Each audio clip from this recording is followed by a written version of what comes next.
بسم الله الرحمن الرحيم والتين والزيتون وطور سينين وهذا البلد الأمين لقد خلقنا الإنسان في أحسن تقويم ثم رددناه أسفل سافلين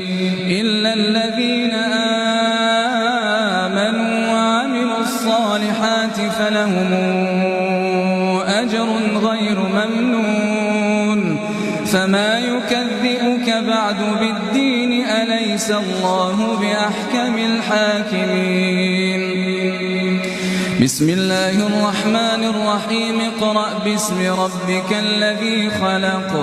خلق الإنسان من علق اقرأ وربك الأكرم الذي علم بالقلم علم الإنسان ما لم يعلم كلا